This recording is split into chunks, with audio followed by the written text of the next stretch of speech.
हो भाई कहाँ जाता रहो? जाता नहीं करुआ हरा पे। और करुआ हरा का करे हो? आज एकादशी ह झूर आज दिन ह झूर के दिन ह। तो झूर ले जाता रहो करुआ हरा पो। हाँ चल इन्हें ना काम मिलल हा? ना इन्हें तो ना मिल हा बराऊ मठिया पर है पका पोखर ना देखला हा? पाको पोखर तो नहीं खे इदी में कहतन कि चल जा करुआ हरा पे मिल जाई। चलबा का तू? ना भाई हम तो ना जा सकी तो नहीं काम में बानी। जा ठीक बा लेके आवो। ठीक बा आराम से जाई हो। ठीक बा। तोर तो बहिने नहीं खे का कर जीबे झूठा खाने नहीं जीबे। का हो भाई का हाल चाल? ठीक है तो बा हो का समाचार? समाचार ठीक है बा। घूम रहे हैं करुआ हरा पे झूर लेवे। झूर लेवे करुआ हरा पो? हाँ इन्हें ना मिलला का? इन्हें कहाँ बहुजे देखो तो मैं गांव का आदमी जाता हूँ, ढेरे आदमी जाता हूँ। हम लोग पूछे तो आंग गोविंद की जाता नहीं है झूर लेवे चलो बनिए कि ना भाई हमारा काम बा दूसरा जगह जाता नहीं झूर लेवे हम कहाँ से जाए? जाए कोई तो चल जाओ करू हरा पर ढेर बा बाटे। ना हम ना जाई तुम जाते दूसरा काम में बानी का करबो? कामो यही है बाड़ी सनु। जा का करबो अकेले बनई को घर के का करबो? हां जा तनी झूर लेवे ना जा। हाँ तो तार बहिने नहीं तो जइबा का करे होई जा।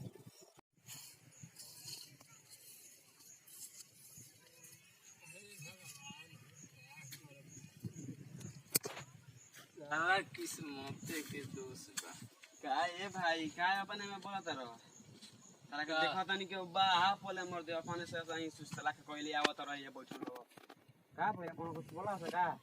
ना भाई बोली के बोले के करा पावर हो गई।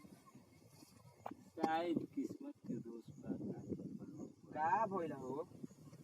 अब बैठ भइल है जवन थोड़ा बैठे के का बतावा का भइला?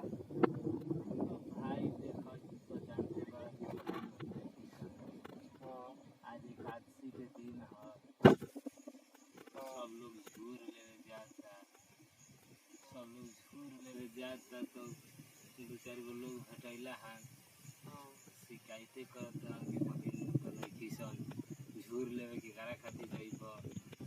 कोतना बोलता हो तुम? राखी के दिन भी भाई कलाई सुना लागत है। क्या करबो किस्मते के फेर बा। दूसर कुछ का कहबो कि करा के का कहबो? अपन ही बोलत भाई देखते अपना कुछ अपना बात के दुख मत मान। ये हमारा के भाई कॉलेज नु चल भाई हमारा घर दे हो। ये भाई एक आस्ती हो दूर तक ले गुल। हम ले के भाई घरे हमर घरे चल जब भाई कहले बाबे हमारे घरे खई है हमारे घरे रही है। और इस दुनिया के जो बोला था 16 तारीख के बाद टेंशन छोड़ देता। भाई कहले बाबे तो हम तोर भाई बहन हमार बहन के तो तोर बहन जरूर भाई। इससे बढ़िया बा कि हम झूरे वाला लेवल बनी चलो हमारे घरे रहिए आ शाम में क्या दोनों भाई बहन झूर के पूजा करी। बात तो ठीक है कहता रहो। अगर तारा ऐसा इंसान भाई मिल जाए सब कोई के तो इस समाज में लोग खुशी रहबे न करी। ठीक है भाई चल चल चल हमारे घरे चल। ठीक है जब कहत चलो चलो तनी चल चल। प्रणाम। हम आप सबके छोट भाई सोनू सजिंदा और ये छोट भाई छोटू और ये पिंटू हमनी के कॉमेडी रहा है।